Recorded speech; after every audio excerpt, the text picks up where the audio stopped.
Assalamualaikum warahmatullahi wabarakatuh.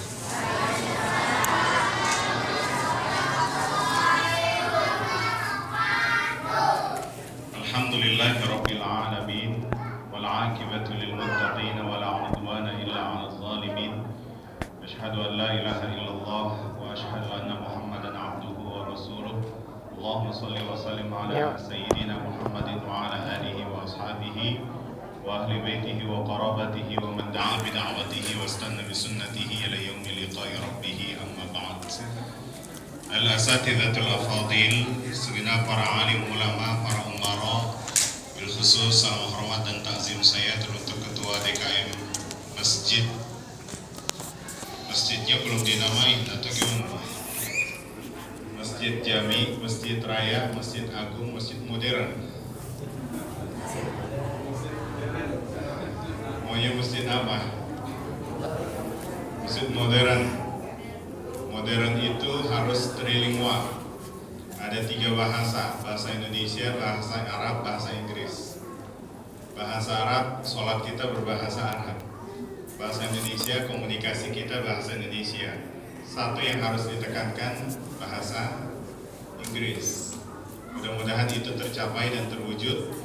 Tapi yang terpenting dari itu semuanya tidak lain adalah bagaimana masjid ini menjadi kaya akan visi, kaya akan fungsi. Salah satu di antaranya adalah pada hari ini masjid mampu mengimplementasikan di antara fungsinya adalah sebagai al-imarah war-ri'ayah. Ar-ri'ayah itu tidak lain adalah sebagai pengasuh, sebagai pelayan fungsi masjid, di mana masyarakat memerlukan, maka disitulah ada keberadaan fungsi masjid. Jangan sampai fungsi masjid ini diambil alih oleh fungsi-fungsi tempat ibadah yang lainnya. Ustadz Iman Ali Rahman yang saya hormati, Ketua Direktur Rumah Sakit Islam Jakarta yang mewakili Ketua Forum RW, bil khusus Bapak RW Pak Rahmat, tadi sudah sama-sama kita dengar, dan segenap para stakeholder dari pimpinan yang lainnya saya tidak sebutkan namanya satu persatu, namun iringan doa saya teruntuk para pemimpin-pemimpin saya. Mudah-mudahan Allah senantiasa sehatkan jasmani dan rohaninya sehingga dapat menjalankan amanah dengan husnul khatimah. Ibu-ibu secara singkat walaupun tertutup wajahnya dengan masker, namun iringan doa saya dan bapak-bapak yang hadir pada kesempatan kali ini, mudah-mudahan Allah jadikan ibu-ibu laksana istri yang solehah, istri yang pandai berbenah, yang jika dipandang wajahnya selalu ramah, senyumnya tetap merekah, membuat suami selalu bahagia, walaupun sedang gundah, resah dan gelisah, suami tetap betah di rumah, karena kemana-mana selalu terpancar senyum indahnya si mama. Kita aminkan juga buat bapak-bapak yang hadir pada kesempatan kali ini. Mohon diaminkan ibu-ibu, mudah-mudahan mereka dijadikan oleh Allah bak suami yang memiliki hati yang ikhlas, yang cinta kepada anak dan istrinya, cintanya tidak sekilas. Karena banyak model-model suami yang sekarang itu cintanya cepat sobek bagai kertas, kadang suka mampir kayak mobil patas. Tapi insya Allah yang hadir pada kesempatan kali ini merupakan suami yang kalau ngasih uang belanja sama anak dan istrinya tidak sebatas pas, tapi melampaui batas. Kalau lempengan uang kencang aminnya. Singkat karena waktu sudah menunjukkan pukul 12 kurang banyak. Karena di mana-mana bahasa kita sama. Kalau saya orang Ujung Menteng mengatakan, Ustaz, pohon pisang dari lebih panjang, udah siang jangan panjang. Tapi bahasanya orang Jaka Permai berbeda sama orang Ujung Menteng. Ikan sepat, ikan gabus berendam di air tawar, makin cepat lebih bagus karena perut kita sudah lapar. Khitan, ma huwal khitan? Apa sih yang dimaksud dengan khitan? Sebelum masuk pada hikmah khitan, maka kita harus tahu dulu apa definisi khitan. Karena banyak dan tidak sedikit orang yang terjebak dengan istilah atau definisi. Kemarin kita disibukkan dengan definisi PSBB, PPKM, wa ashabihi ajma'in. Sebelumnya kita disibukkan dengan definisi mudik dan pulang kampung.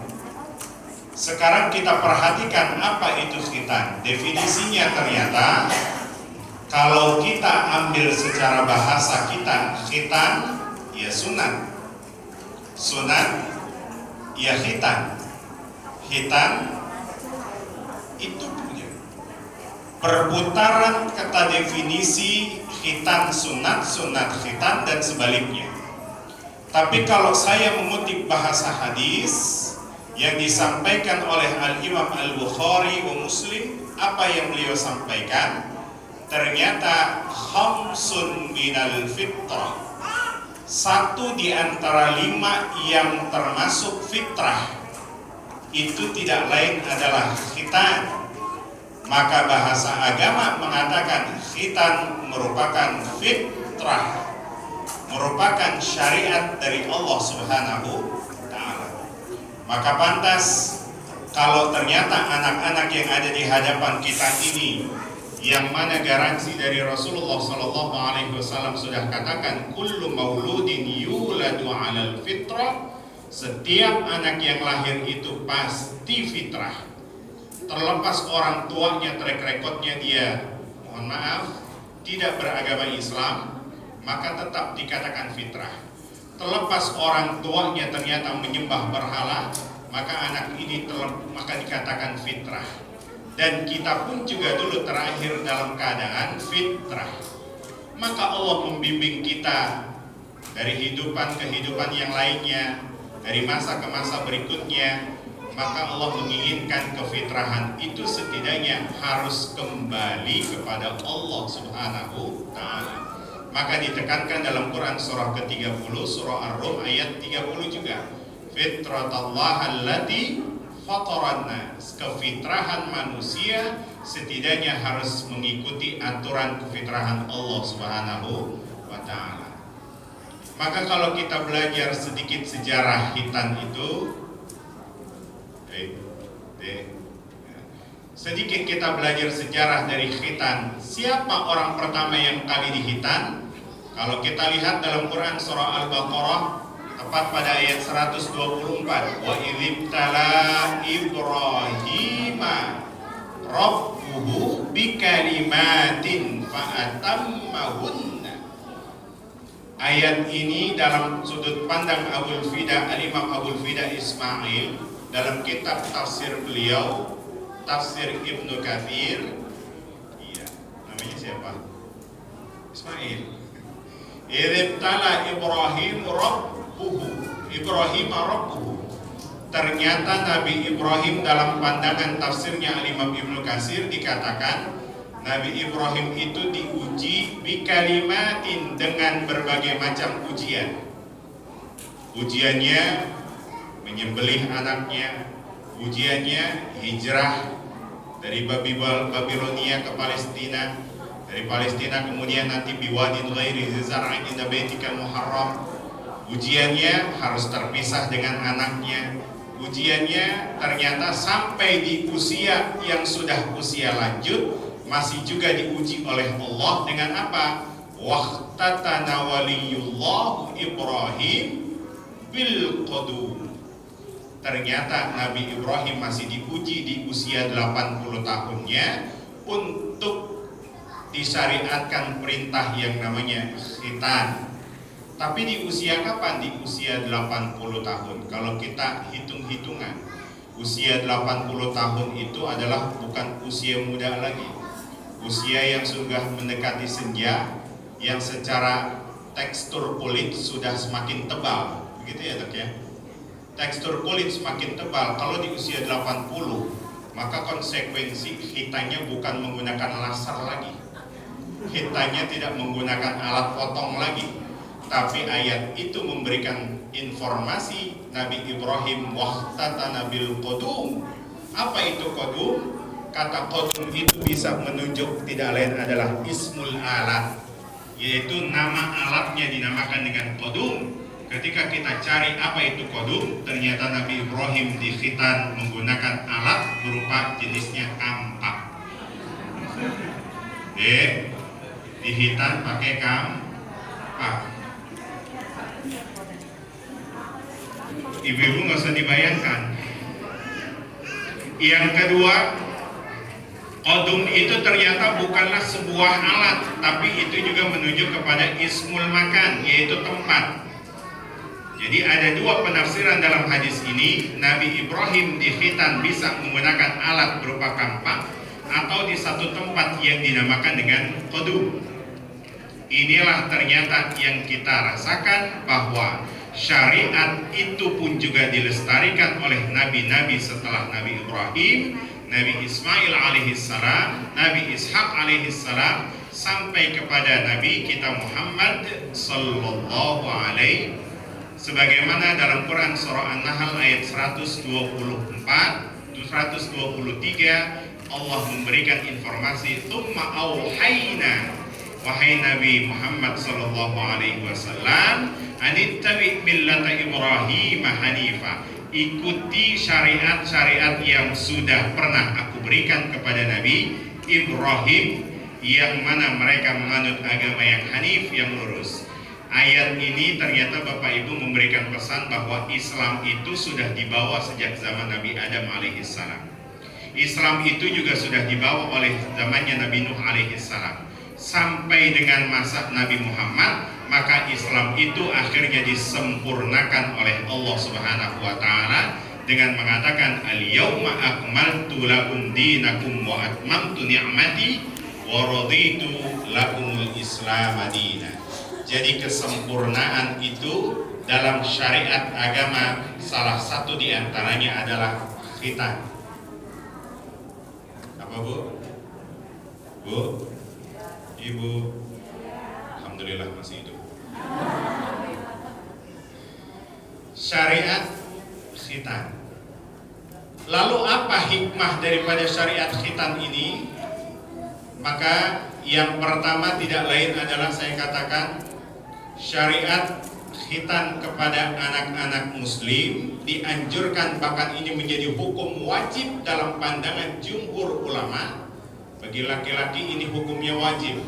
Bahkan ada yang mengatakan juga dalam mazhabnya Maliki, Syafi'i, dan hampir semua jumhur ulama mengatakan tidak kepada laki-laki saja, tapi juga kepada seorang wanita itu menjadi hukum wajib. Mengambil istimbat dari mana? Dari kaidah usul fiqh.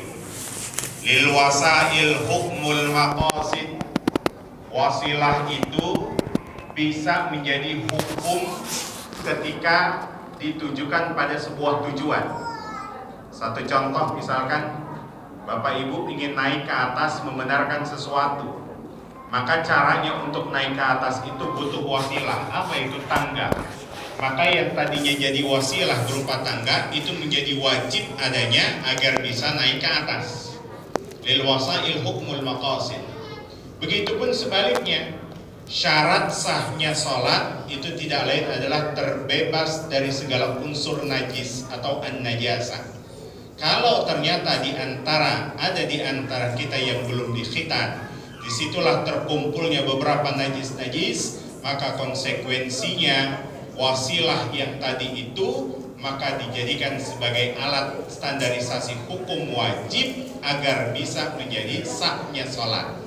Makanya nanti tanggung jawab bagi kita yang sudah mengkhitankan putra kita tidak terlepas dari sini saja, tapi ada justru kewajiban yang lebih besar, bagaimana mengembalikan kefitrahan mereka untuk lebih dekat lagi kefitrahannya kepada Allah Subhanahu wa taala. Maka poin pertama hikmah yang bisa kita ambil tidak lain adalah asbab khitan ternyata mampu memberikan pendidikan kepada generasi-generasi anak-anak kita agar mereka punya mental yang kuat, agar mereka punya mental yang senantiasa bahwa hidup itu butuh perjuangan. Sebagaimana Nabi Ismail alaihissalam diajarkan oleh ayahnya Nabi Ibrahim alaihissalam bahwa hidup itu tidak instan, Bapak Ibu. Kalau kita lihat pergaulan anak-anak sekarang, Bapak Ibu, apalagi dengan kemudahannya teknologi, kita tidak memperhatikan bagaimana cara mereka mencari rezeki, bagaimana cara mereka mencari uang. Mereka ingin instan tanpa ada unsur yang namanya perjuangan. Minta kepada orang tuanya dengan modal mohon maaf 200.000. Akhirnya dia bergelut dengan dunia digital. Ternyata di situ sudah difatwakan kemarin oleh Ijtima Ulama bahwa Bitcoin, bahwa yang namanya kripto, ini kripto yang menginduksi anak-anak untuk tidak mau punya usaha. Sebab kenapa? Cukup duduk seperti ini di depan alat komunikasi, di depan mohon maaf komputernya, di depan laptopnya, ngeklik satu, ngeklik dua, akhirnya ternyata disitulah menyebabkan anak kita tidak mau untuk bergerak. Padahal syarat untuk mendapatkan sesuatu, i'malu fasayarallahu amalakum. Bergerak, maka Allah akan membimbing dalam usaha dan pergerakan itu. Tapi anak-anak kita sekarang modalnya cuma kripto, Pak. Menganggap kripto itu adalah segala sesuatu yang fantastis. Makanya syukur alhamdulillah kita punya Majelis Ulama Indonesia. Walaupun selevel negara besar seperti ini, kita belum punya lembaga fatwa, Bapak Ibu. Kalau mungkin di negara-negara mayoritas muslim punya lembaga fatwa, maka doakan mudah-mudahan kita punya lembaga fatwa sekelas Darul Ifta, baik yang ada di Mesir maupun di dunia-dunia yang mayoritas Islam. Kalau di Indonesia baru ada komisi fatwa, komisi fatwa. Jadi belum ada lembaga fatwa. Maka berharap kita negara yang besar dan mayoritas muslim ini punya lembaga fatwa. Disitulah nanti kita lihat, walaupun terlepas dari ikhtilafnya para ulama bahwa kripto dengan berbagai macam tujuan dan currency-nya itu ada yang mengatakan halal, mohon maaf, ada yang mengatakan mubah, ada yang mengatakan haram. Tapi kalau kita mengikut para ulama-ulama kita yang ada di Indonesia dengan latar belakang ketidakjelasan perusahaannya, maka ini menyebabkan ada unsur gharar, unsur menipu. Maka ini bisa mendidik putra-putri kita untuk terjun dalam dunia tipu-tipu. Maka para ulama yang ada di Indonesia langsung mengambil kaidah hukum, segala sesuatu yang menipu hukumnya tidak lain adalah haram. Hitan mengajarkan kepada anak-anak kita untuk terus berjuang, bahwa hidup itu butuh perjuangan. Kalau saya perhatikan Bapak Ibu, ini yang sudah mulai siap mental, guling-guling ke sana, tidur-tiduran, ribut dengan temannya. Dari sekian banyak kita perhatikan, apakah Bapak, Ibu secara psikis melihat seseorang yang dari tadi diam saja? Lihat secara psikisnya. Nah, ternyata disinilah kita bisa melihat mana anak yang siap, mana anak yang belum siap. Tapi kita doakan mudah-mudahan ternyata beliau bukan hanya bukan berarti diam itu tanda tidak siap. Tapi kita doakan mudah-mudahan beliau siap lahir dan batin.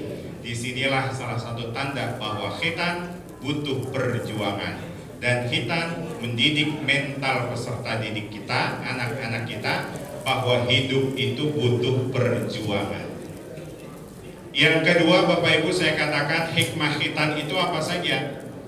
Yang kedua tidak lain adalah bagi kita orang tua, bahwa ternyata khitan itu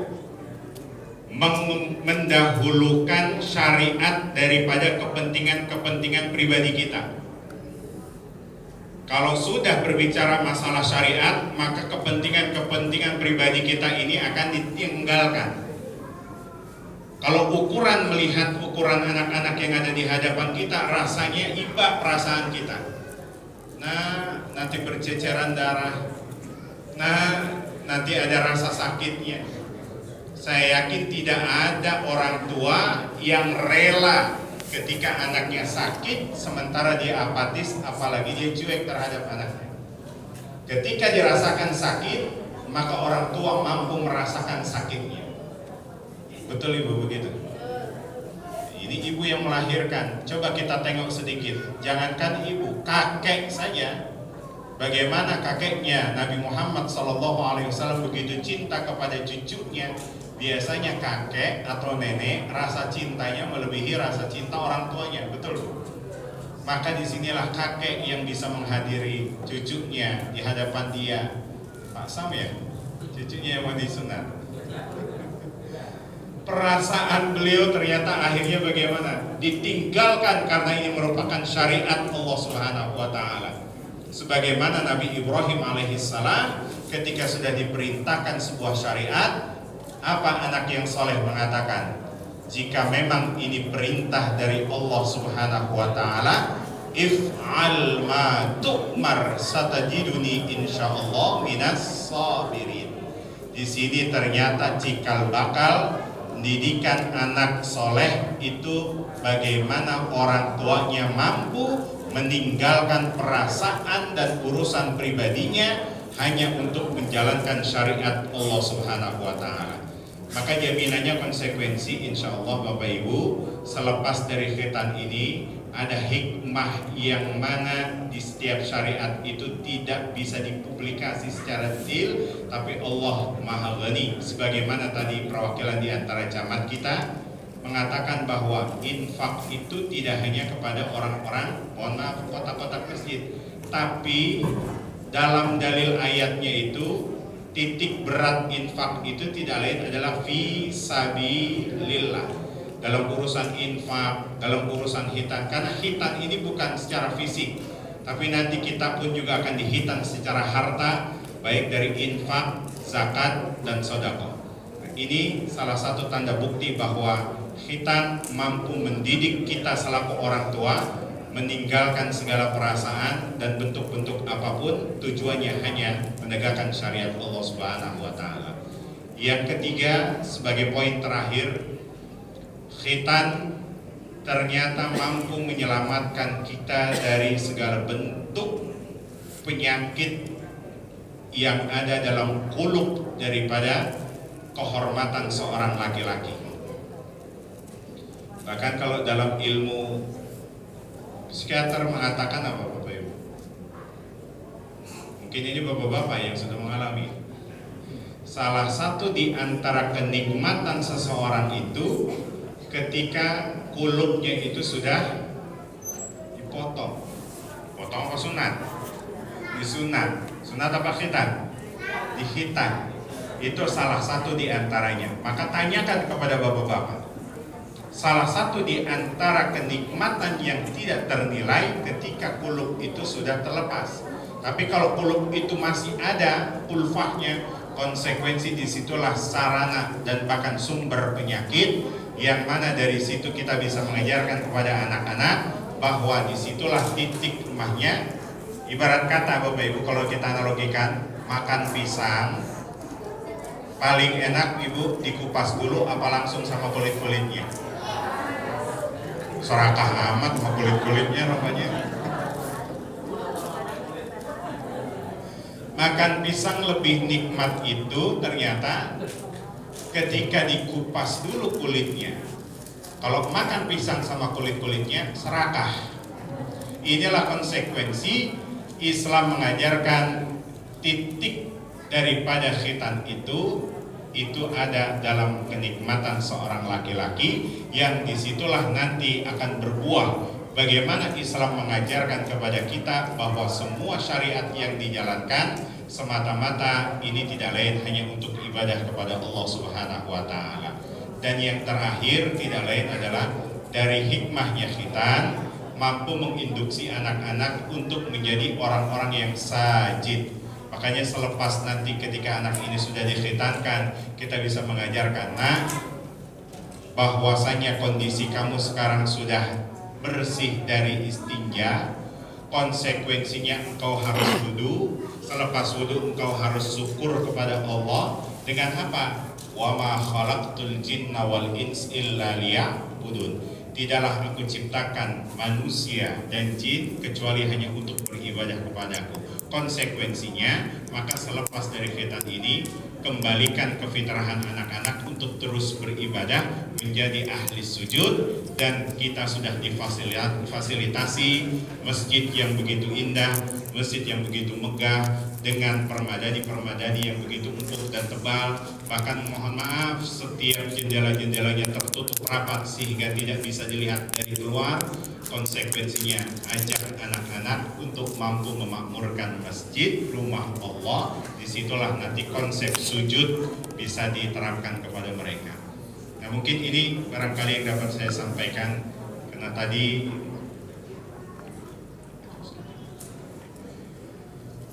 selebihnya nanti kita akan berdoa kepada Allah Subhanahu wa taala, dan saya minta nanti Ustaz dan guru kita Ustaz Iman, karena doa yang paling takjub dan mustajab itu tidak lain adalah min sahibil bait, daripada sahibul baitnya, yang punya rumahnya, yang punya wilayahnya.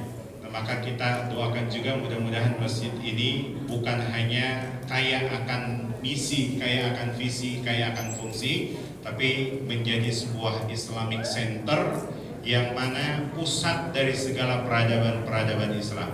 Dimulai bagaimana fungsi masjid itu, salah satu diantaranya adalah al-ri'ayah, menjadi pelayannya masyarakat. Mudah-mudahan yang singkat ini membawa keberkahan buat kita semuanya. Dari Jakarta ke Rawabugul, ingin hati terus berkata, tapi apalah daya, ini dengkul daripada bekal. Billahil hidayah wa taufiq. Wassalamualaikum warahmatullahi wabarakatuh.